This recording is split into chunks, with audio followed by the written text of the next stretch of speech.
Well, it's the Gaza war, one that started 2 years back when Hamas butchered over 1,200 Israelis, kidnapped over 250.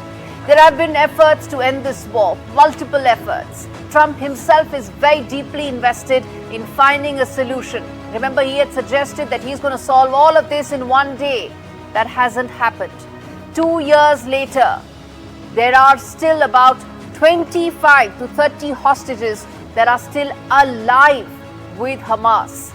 And Israel's ground assault is very much underway. The human toll is piling up on both sides. And now US President Donald Trump has said that there is a ceasefire on the table, gave Hamas about 48 hours to accept it.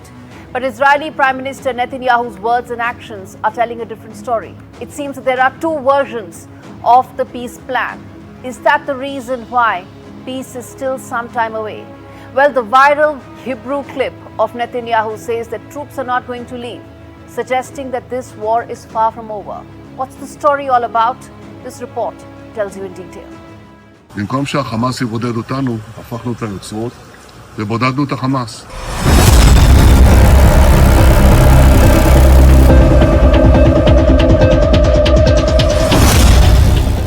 Benjamin Netanyahu says he supports Trump's ceasefire plan. However, in a Hebrew language statement going viral, he makes it clear Israeli troops will remain in Gaza indefinitely. The US proposal demands Hamas disarm and release all hostages with no guarantees in return. Gaza remains under siege and Israeli forces go on to hold territory. And no other stakeholder was even in the room when this deal was written. Analysts say Netanyahu has once again bent US policy in his favor. What's billed as a ceasefire looks more like a surrender demand. Trump warned Hamas to respond in 3 or 4 days or face what he called hell. But we have just about everybody. We have one signature that we need, and that signature will pay in hell if they don't sign. I hope they sign for their own good and we create something really great. This follows months of Israeli airstrikes, a deepening famine, and attacks on civilian areas. According to independent monitors, 83% of those killed in Gaza since 2023 have been civilians. But pressure from Washington has remained soft. Trump, once critical of endless wars, has greenlit Israeli strikes across the region. Syria, Yemen, Iran, and the list goes on. In June, he even backed joint US-Israeli bombings of Iranian nuclear sites. And Netanyahu, well, he just keeps raising the stakes. Bureau Report, NDTV World. So viewers, you got up to speed with what really has happened. Now, ceasefire has been proposed, but there have been different versions of this deal. And deal breakers on both sides exist. Now, for Israel, any proposal that requires it to completely exit the territory is a deal breaker, as far as also requiring that Hamas completely disarm itself. These are the two versions and two absolutely important conditions that exist on the Israeli side. But there are deal breakers on the Hamas side as well. And this is where the problem exists. Now, the ground reality is different, and which is what we're going to tell you right here, that how peace looks elusive even after it's been proposed and has almost been agreed upon. Let's get that up for you. First and foremost, firepower is still fueling the Gaza war. Drones are still hovering in the sky. There was a lot of talk about how all of this is going to stop. That isn't the case. That's the first important thing. Second important part, tanks are there.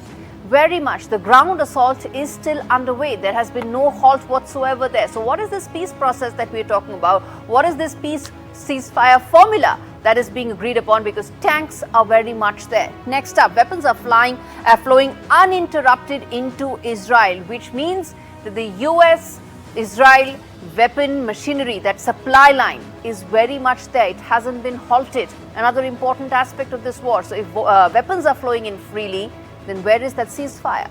Next up, urban warfare doctrine has been extended.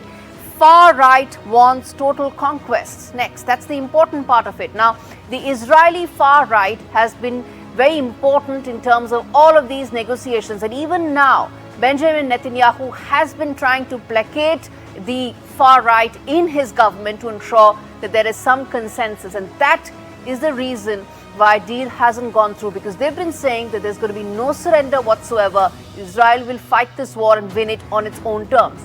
How do you ensure that is another aspect of the ceasefire.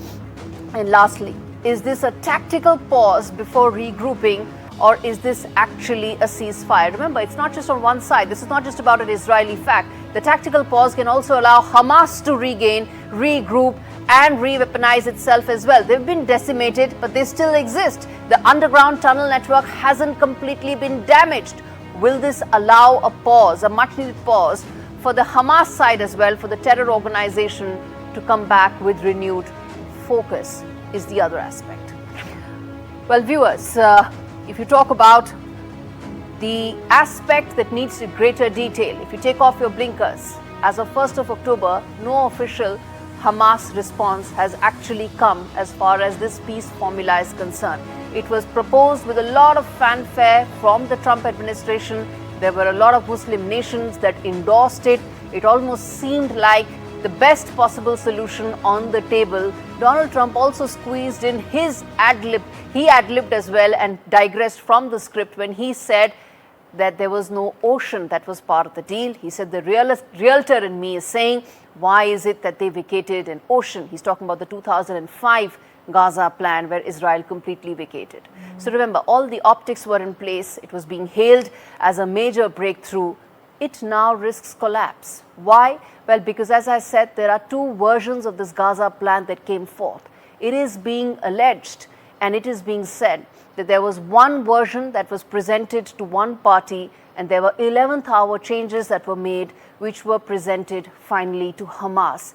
And that leads not just to mistrust, but the possibility and a potential of a complete collapse of talks that have probably not come even this far in the last 2 years.